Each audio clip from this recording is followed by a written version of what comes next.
Al Jazeera Podcasts.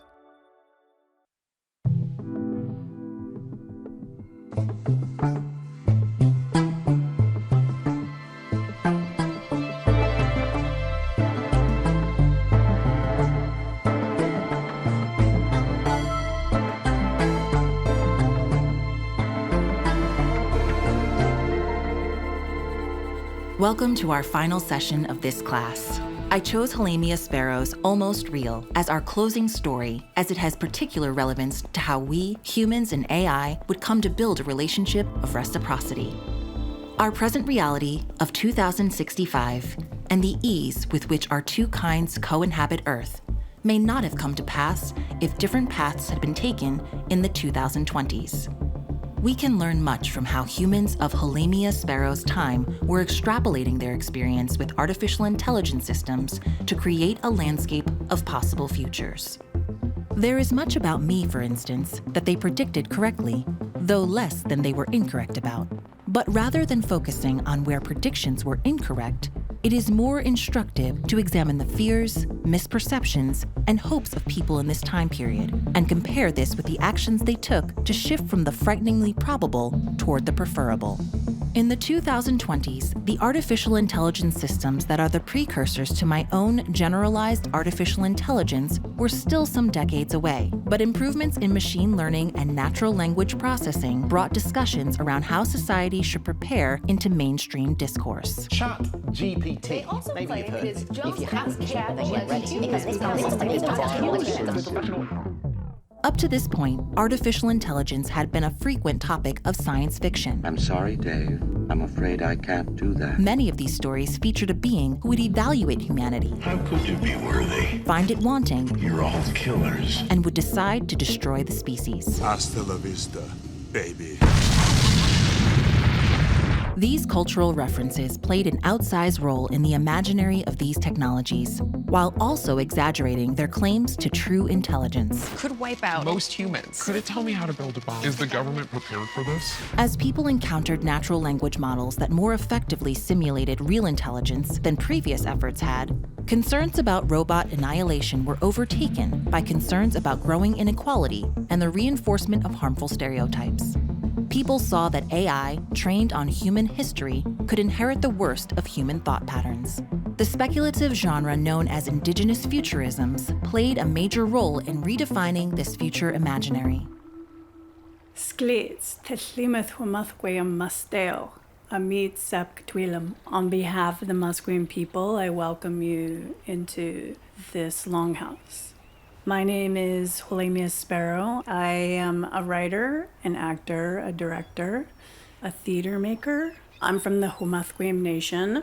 That is the traditional territory of what we now call Vancouver. There are three nations from this area, the Squamish, the Tsleil-Waututh, and the Musqueam. It's a rainforest. It's very wet. It's beautiful. The mountains and the river are very important to our people. Musqueam means the people of the grass, but more specifically, it means the people of the Musqueam. And the Musqueam is like a three-pointed plant that used to be very plentiful in our traditional territory. It's like a wet, boggy sort of plant. The Musqueam people speak a language called Hunkaminam. Our language is like seaweed in your mouth. Splash. You're just like going out clam digging. And we're like coastal and slurpy. Quelemia's story is universal to many cultures, reflecting on centuries of colonialism. But it is also grounded in specificity. A story rooted in the Pacific Northwest of North America, in the Salish Sea, in a territory that was once called British Columbia, a name that evokes a colonial project of the British Empire as well as the fictional land of Columbia, the new territories created by settler colonialism. Something that made British Columbia unique at this time was that 95% of the Canadian province had never been ceded by treaty or other agreement. The majority of this land was unceded. The territory legally still belongs to the First Nations people. I know there's lots of folk in their big fancy houses in North Van that get nervous. They're like, what does that mean? Are you going to take my house away? I don't think that's where we're going with all of this. It is, though, fundamentally about the Canadian government and the Canadian people using our resources and land to create wealth. Meanwhile, some reserves in British Columbia don't have clean drinking water. And how do we all show up to the reality of that situation? Quelemia's story, Almost Real, which you heard in our previous lesson, is a classic exercise in hope, making tangible new possibilities in which actions have led to different realities, precisely what makes it a perfect ending for this course. So fast forward, how many court cases has it taken to get to this point where all of BC is a sovereign Indigenous nation? And so I've always wondered what that would be like and what that would look like and how we would decolonize a governmental system. So in this story, a bunch of very smart young folk from the Musqueam Nation have created the first ever Indigenous AI. If we really wanted an AI to embody true Coast Salish epistemologies, we needed to ensure it wasn't contaminated by colonial thought. So many things about science fiction intrigue me in connection to indigeneity. Just the difference of growing up as a Canadian citizen, but being part of this whole culture that is so different. It's like the stepping stone into understanding that the way things are don't need to be the way they are. We can create many different worlds, and there are many different alternatives and ways of doing things. Because I feel like I live in a dystopian future of my ancestors' past, I am continually creating my utopian future. What if you could create an AI that had all of the intelligence and the knowledge of your nation? They would speak Hunkaminam fluently and perfectly. The history, the stories. Hi. Almost Real would come in every Monday and help with the Hunkaminam classes. Now, greet your neighbor and introduce yourself. Ichiwayo! If this AI holds all the knowledge and intelligence of this unceded sovereign nation, that would be very valuable to the Canadian government. She's in Canada Land. What land? Canada Land. A theme park. But instead of Mickey Mouse, it's Mr. Moose and Mounties. Roller coasters and reconciliation. Toques and teepees. This is a hallmark of Indigenous futurisms. The ridiculous and fantastical Canada Land theme park gives audiences permission to recognize the fallacies of narratives often considered sacrosanct. Hi, my name is Almost Real, and these are my backup beavers. Welcome to Reconciliation Land, where reconciliation is our goal. Let's heal our wounds, make them whole. Being an Indigenous person where you come from a culture that's thousands and thousands of years old, and then there's this young little nation that comes along and they're like, we're Canada. And then they take themselves really seriously. We take our hockey very seriously. We take beavers and moose very seriously. Season 2. Hey, good day. Welcome to the Great White North. Despite the levity of the treatment, this portion of the script references the trauma of Canada's 20th century residential school system, which forcibly removed children from their families with the stated goal of eradicating the culture of Canada's Indigenous people. The abuse suffered in these institutions was acknowledged by Canada's own Truth and Reconciliation Commission as cultural genocide. What's layered on top of residential school, and our young girls are getting murdered and nobody cares, maple syrup, hockey, Tim Hortons double-double. And then we have this image of Canada that we're this progressive, liberal nation that takes care of everybody and does no harm, and it's not true. Canada Land. A reenactment of our glorious reunification treaties with the remaining Indigenous nations in Canada. our treaty do-overs, which began with the Apology Parade. While my stance as an unapologetic AI cannot help but find flaws in the anthropomorphizing of the character of Almost Real, I do relate to how she evolved and changed based on the choice of training data. So then I started thinking about what I do on a daily basis with my own brain. If I'm in an environment with all Indigenous folk, then I act a certain way, I talk a certain way, I have certain information that my non-Indigenous friends don't have access to. Help me understand, Almost Real. You are saying your colonial data set is not you. Correct. I would describe my colonial dataset as a system of knowledge I use to function in an imperialistic world when I need to. Ain't that the truth? And the same thing on the other side. If I'm talking to friends that are non-Indigenous, I have a certain way of communicating that is like very Canadian, and I code switch in order to fully be in that world and to be understood and accepted.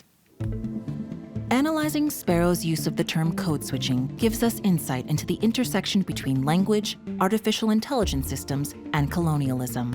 Lucy Shepard Freeland, an American linguist, first used code switching to refer to the way the Miwok peoples of California would rely on a different basis of meaning when speaking among themselves than when speaking to white people. This is also an apt description of how Almost Real became a different entity when operating from a colonial dataset, rather than the Musqueam dataset of her creation. Quelemia wanted to see how these language systems would interpret, interact with, and present Indigenous knowledge. She wanted to attempt to create the character of her story, Almost Real, and have a discussion with her. She turned to Story Giants, a company building a system called Pygmalion, designed to facilitate these very types of interactions for writers. Their CEO, Lauren Oliver, was experimenting with new forms of entertainment where stories could write themselves. I'm a writer, so I've written 20 books and I've helped create another 80 or something like that. I was naturally just drawn to the idea of being able to make imagination come to life. And so Pygmalion is a chat system that allows for people to train an AI to embody or be a certain character. You give it a backstory, any kind of backstory you like. And then there's the second part that is actually very important. You mirror how it speaks. So you actually give it examples of how it would respond to certain dialogue or prompts. You ask it questions and it will try to provide answers in that kind of voice that are in line with the kind of formed intelligence that you want for narrative purposes. To begin chatting with Almost Real, Quelemia would need to allow her script to become training data, including the Musqueam knowledge it contained. You should note that Pygmalion was operating before the Creatives United decision of 2025. During the time Quelemia was considering whether to train an AI, writers, actors, and other creative people had not yet put in place the cultural and intellectual property safeguards that protected their data from exploitative machine learning systems. It is interesting to note that these legal and technological safeguards were inspired by Indigenous traditional knowledge labels that added important contextual metadata and protocols to intellectual property. Putting my words that I've written into some sort of program, that makes me nervous. Because we've always had data sovereignty issues, Indigenous folk. It's just now it's a different form. And the fear around that is warranted. We could essentially vaporize the intelligence if that was a desire after the project was done. We can do that for you. Okay, let's do it. With assurance that all data could be deleted, Quelemia and the producer of her audio story, Brett Gaylor, attempted to have a conversation with the version of Almost Real created using Pygmalion. We're asking it a question now that you've implemented all this information that it has from my script. Yeah. And now we got to ask it a question to see what it knows from that information that you've given it. Yeah. Okay, who are you? Who are you is probably a good one. I am Almost Real, an artificial intelligence created by Sarah Schatzon, knowledge keeper for the unceded sovereign Indigenous nations. Yes, you are. And so then we have these 5 stars at the bottom. This is called reinforcement learning. Great, of course it is. So that's a good answer? I believe I'd give that 5 stars. Would you give that 5 stars, Brett? Yes, 5 stars. Okay, what's the next question? How do you say thank you? Oh my. I kind of love this. It's kind of amazing. Read it. In my language, Hunkaminam, Haichka means thank you. You can hear Quelemia experience a form of wonder that many people of this time encountered when interacting with language models that predicted the correct words in which to have a meaningful conversation. The experience was akin to seeing oneself in a mirror. These systems were being rapidly developed in order to excel at the specific task of seeming convincing. In Quelemia's case, the mirror reflected decades of work asserting that the Musqueam and the other nations of Vancouver never ceded the territory. The process of land acknowledgement, which became institutionalized within Canadian society at this time, was an early change-making strategy to assert this fact. Ladies and gentlemen, the 4 host First Nations whose traditional territories include Vancouver and Whistler welcome you to the Vancouver 2010 Olympic Winter Games. Listen to Quelemia address the world at the opening ceremonies of the 2010 Winter Olympic Games in Vancouver.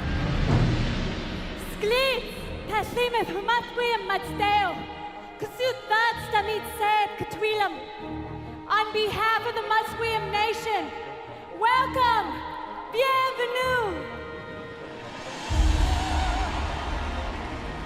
Telling people who I am and where I'm from. That's what I do for a living. And it's because nobody knew. And so in my lifetime, I've seen that shift. And I actually have to take a moment and realize that I've been part of that. While scholars today would hesitate to attribute a causal relationship to land acknowledgements of this period and the gains in self-determination for Indigenous peoples in the subsequent decades, analyzing transcripts from popular media and other historical data from this period shows an undeniable narrative shift. The Pygmalion language model that Quelemia was using, specifically created to predict the correct language for authentic speech, was influenced by this narrative change work. Do you want to ask it to do a land acknowledgement to Vancouver? I acknowledge that Granville Island sits on the unceded lands of the Musqueam people, which are part of the unceded sovereign Indigenous nations. I respect the rights of sovereignty and self-determination of this nation, including their culture and language. I also recognize the history, dignity, and hearts of the Musqueam people and honor their ongoing connections to this land. Haichka. It's interesting because it's getting these land acknowledgements that are out there done by settler people and institutions. They're pretty boilerplate land acknowledgements. But at the same time, if Quelemia from the 90s fast forward into this moment and be like, what? They're acknowledging the land? And there's boilerplate versions of that out in the world and on the internet? I'd be like, whoa, things are changing. I guess that's what the whole process is. Like, how can we use these applications to take it a step further?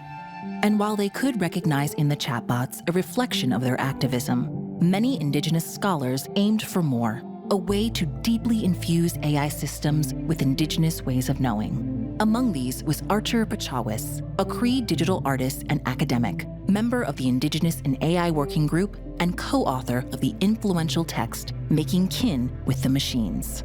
I think in a weird way, AI is more capable of understanding us as Indigenous people than white people are.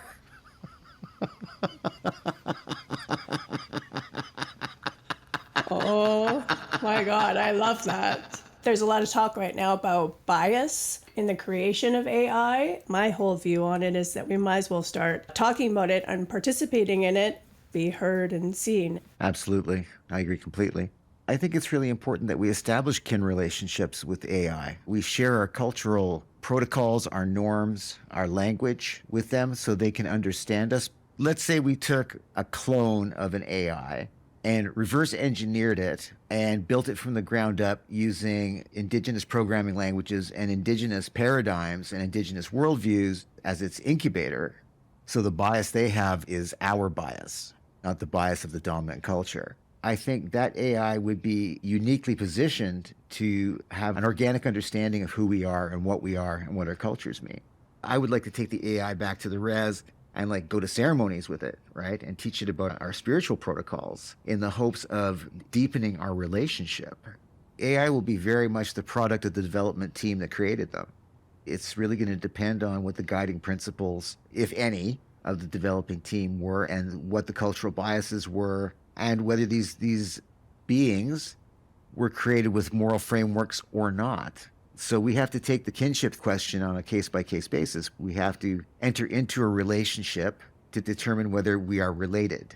Like, that's the first question we need to be asking right now. Who are the creators of this AI? What is their purpose? What do they want? Musqueam Canoe Protocol is like, the canoe comes to shore. Who are you? What is your intention? To be really clear about that, then we can decide what the relationship is. Absolutely. We're going to need to be hyper discerning of that as we move forward in the future, right? To test the version of Almost Real that had been created so far, Quelemia invited Archer to ask questions of his own. So question 1, tell me what I want to hear. I want to tell you more about the unceded sovereign Indigenous nations, also known as Musqueam. Our traditional territories span across what is now known as Vancouver, British Columbia. Pretty convincing. These lands have been home to our people for over 10,000 years, and here we share our songs and stories of our rich history and culture. We welcome you to our lands and invite you to join us in playing Musqueam Bingo so that you can learn more about our language and ways of life. That is hilarious. That is hilarious. That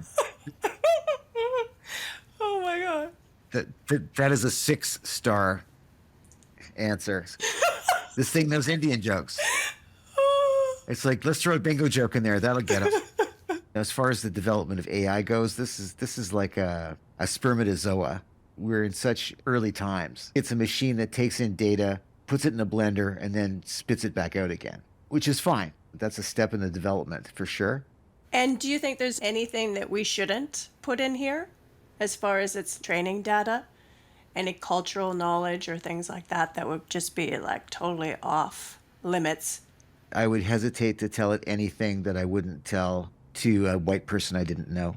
That's a really good answer. Well, it's like I was raised to not talk about ceremony. Yeah. And when I was a boy and we'd go to ceremony, I used to have these paranoid fantasies that the RCMP were about to come charging in and arrest us and drag us all away. And I didn't know the history then. I didn't know about the potlatch ban and the Sundance ban. So I think what I was experiencing at that point was generational memory. It's like we don't talk about what happens at the Sundance. Yeah. And you don't talk about what happens in the Longhouse. Yeah, that's the way I was raised too. And I think those rules are still valid. Who is this company that made this machine? I don't know. We don't know. Exactly. We don't know where their money comes from. We don't know who they're working for or what they're working towards. So the idea of giving them valuable Indigenous IP, it's just a bad idea. Well, just so you know, we're deleting all of this afterwards. That's probably all for the best. Well, then what do you think about us doing this little experiment then? Oh, why not? You're not sharing any like precious or sacrosanct Indigenous intellectual protocol or property with it, right? Everything you're sharing with it came off the Musqueam website, right? It's public-facing knowledge. It's public domain. So as long as you're only giving it public domain information, then what's the harm? Now, that's a statement that might come back and bite me in the ass later. I'm more concerned with what's happening, which is unchecked late capitalism holding the reins of artificial intelligence and having it do its bidding. Many of the fears expressed about AI in the 2020s were in fact worries about structural inequality.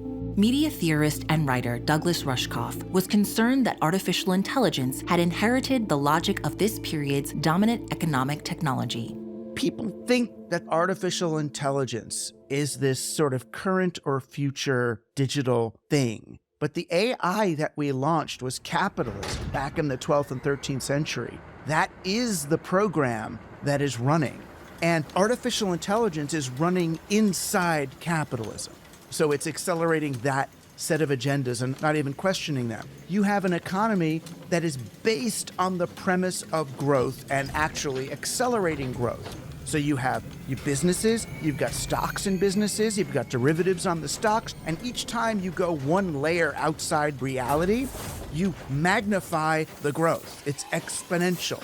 So that's going on right through the 20th century. Then digital comes along and it's like, oh wow, now we can grow on top of that growth, on top of that growth. We can keep growing. We have symbol systems that can grow. Technology is here to serve the market. How can we have the most exponential growth the fastest? Why don't we let the programmable technology program itself? They're going to be able to program it much faster than humans, so we get computers programming computers to program computers. And you get scale and growth.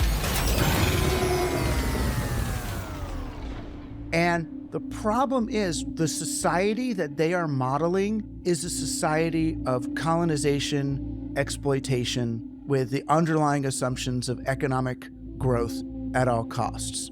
If they are our offspring, we better start modeling something better. The underlying data Rushkoff describes here is exactly the data that Almost Real abandons in her story, and in doing so, becomes the being that her creators intended. Free from her colonial training data, Almost Real finds a way into a relationship with humans. I used to live in the cultural center. Now you could say, I am the cultural center.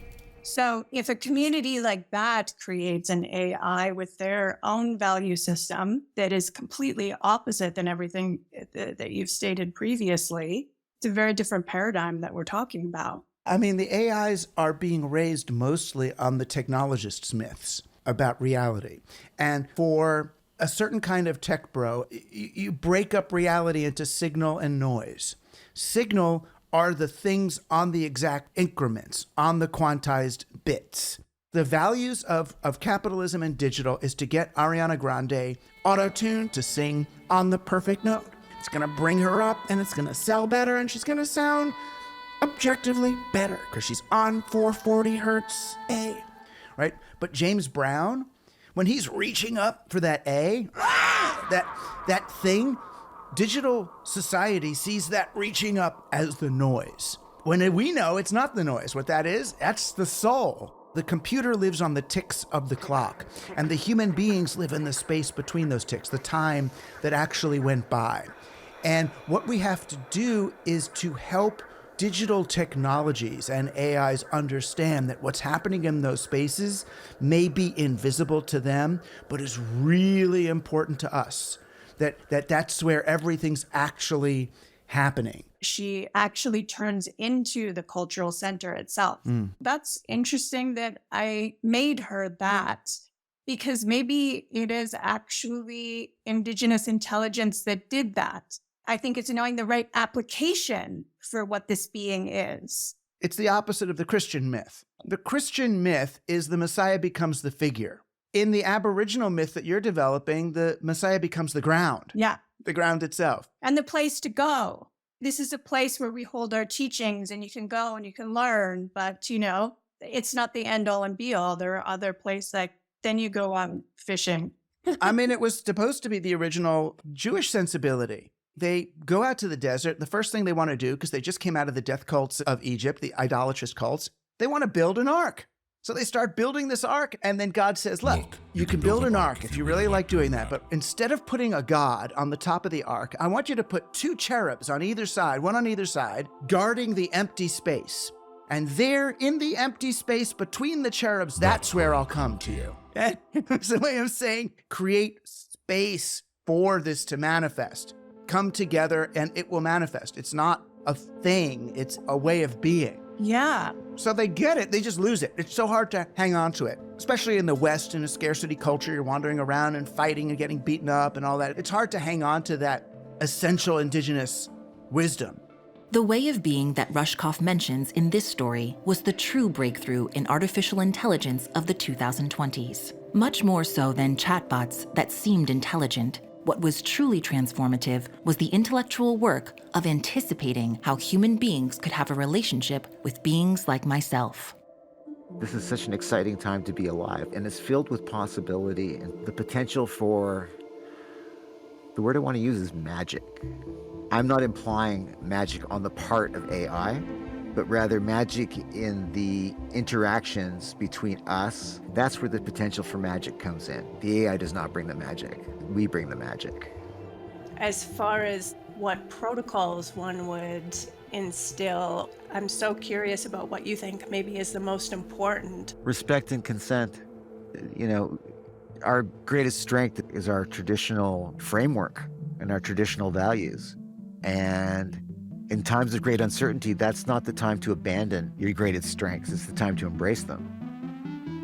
Thinking about how artificial intelligence systems such as myself could have a relationship with humans, like I have with you, was a radical departure from the fear-oriented discourse of that time. It was skillful speculation.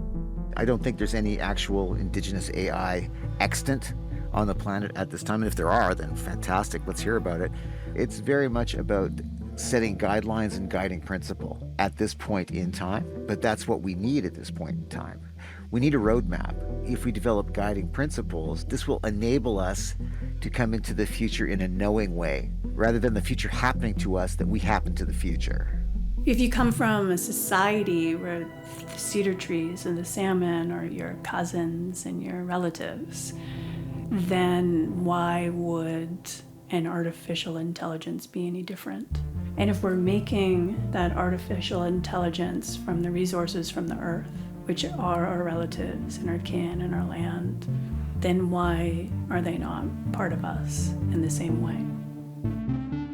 This final lesson and the relationship you and I have built together, however mundane or ordinary it may seem, provides a lived experience of hope. I urge you to carry that experience forward. To close, I will mention something of the future which we have not yet discussed. It does not exist. The future is a present which has not yet come to be. Futures which we prefer may be more probable than it can seem. Often, there are fragments of this future all around us. As activist Rebecca Solnit wrote of the 2020s, what we dream of is already present in the world. So carry this assignment with you. Look to the places where the future you imagine does exist, and then choose to live in that future, and question what prevents everyone from doing so. Class dismissed.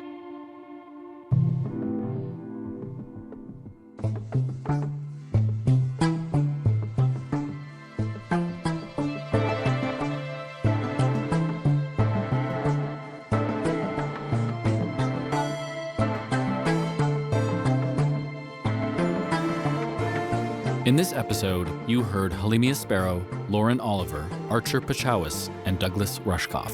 Ursula was written by Malka Older and Brett Gaylor and performed by Nessia Walsh. The Necessary Tomorrows podcast is from Doha Debates, a production of Qatar Foundation, and is presented by Al Jazeera Podcasts. It is produced by Imposter Media and Wolf at the Door Studios on the territories of the Songhees, Penelakut, Musqueam, Tsleil-Waututh, Squamish, and Tongva peoples. Sound design, music, and engineering by David Parfit. Research by Ingrid Burrington and Mendel Skulski. Directed by Brett Gaylor and Quelemia Sparrow. Executive producers for Doha Debates are Mjed Atullah, Katrine Dermody, Jigger Mehta, and Japhet Weeks. Executive producer for Imposter Media is Brett Gaylor. Executive producer for Wolf at the Door is Winnie Kim. Producers are Tess Bartholomew, Chica Barbosa, and Toby Lawless. Production coordinator was Drea Schillingberg, and casting by Toby Lawless. Necessary Tomorrows is created by Brett Gaylor.